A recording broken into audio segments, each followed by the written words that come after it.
Your relationship with money is really a reflection of your relationship with yourself. And once you heal that, everything changes. Scarcity says there's not enough. Abundance says there's always more. Y'all, seriously, they're literally printing money every single day. Like, we are $1 trillion in debt in the United States and they still print money every day. Like, there is so much money in circulation.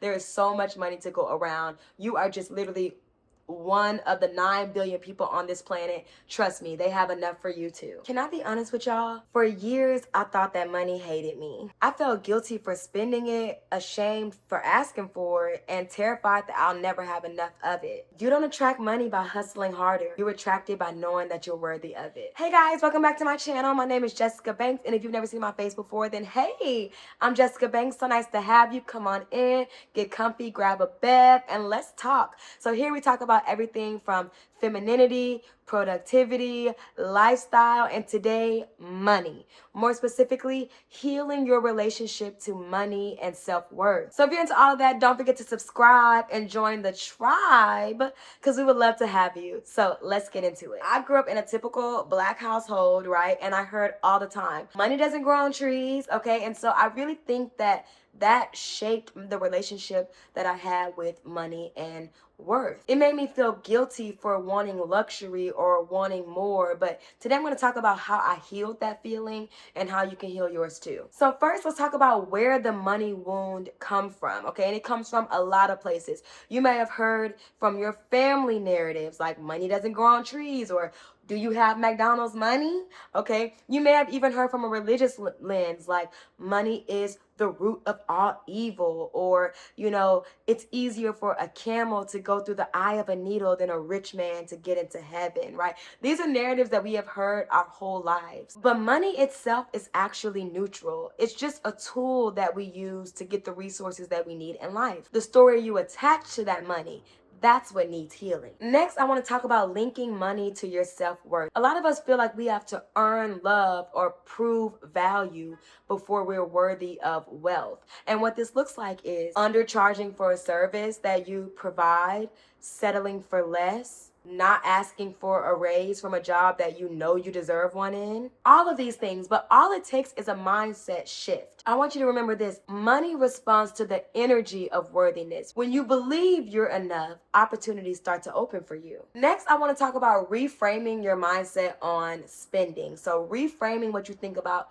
spending. Now, if you are spending frivolously, then this is not going to work. If you are buying things that are not aligned with your future self, or just like freaking off your money into things that are just not the vibe, then I don't know what to tell you. But if you're spending intentionally, instead of guilt, I want you to start seeing that spending as circulation. This looks like investing in yourself, on books to increase your knowledge, on equipment to make your podcasting career pop off, on certifications so you can be that thing that you want to be, on skincare, on therapy, on education, just on things that bring you a return. Every dollar that you spend intentionally is a vote for the future that you desire. So let's talk about some practical healing habits, and there are a few I want to talk about. Number one is money journaling, and I'm sure y'all know what journaling is, but money journaling is when you write down all of your beliefs and narratives about money, getting money, and worth. And then you audit each of these and you decide what you're going to keep and what you're going to drop.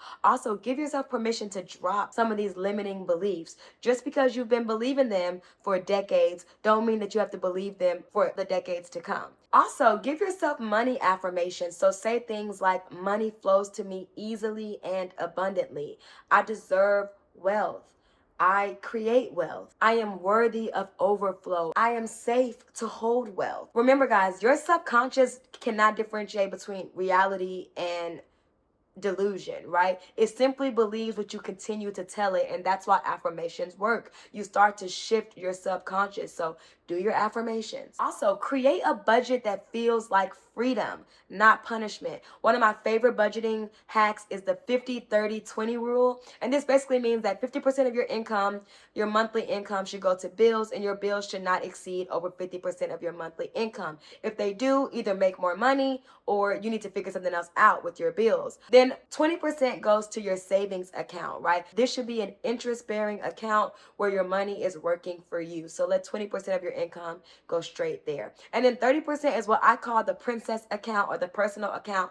And this is basically your spending money. This is the money that gets you through the everyday, okay? So that's my favorite budgeting hack, but whatever budgeting tool works for you, pick a budget that doesn't feel like punishment, but actually gives you a little bit of freedom. And lastly, let's talk about building worth habits. So these are things like paying yourself first, meaning when you get paid, make sure that you drop something in your savings. This is things like saving small but consistently and then rewarding yourself for the progress. All those little crumbs really do add up, guys. Like, for real, for real. All right, next I want to talk about shifting from a scarcity mindset to an abundance one. Listen, y'all, like if you constantly live your life on the deficit side of the credit chart, then you'll never be on the asset side. Scarcity says there's not enough. Abundance says there's always more. Y'all, seriously, they're literally printing money every single day. Like, we are $1 trillion in debt in the United States and they still print money every day. Like, there is so much money in circulation. There is so much money to go around. You are just literally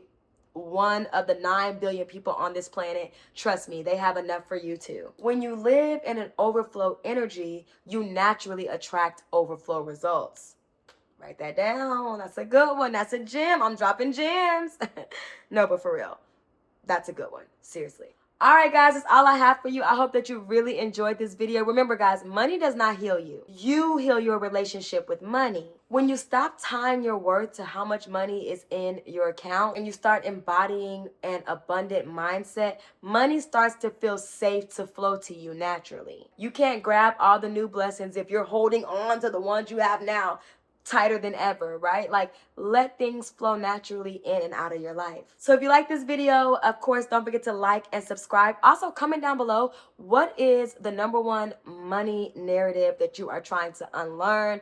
Drop it down in the comments because that can definitely maybe help somebody else. Until next time, guys, make great decisions and wear sunscreen. I'll see you later. Bye. Mwah.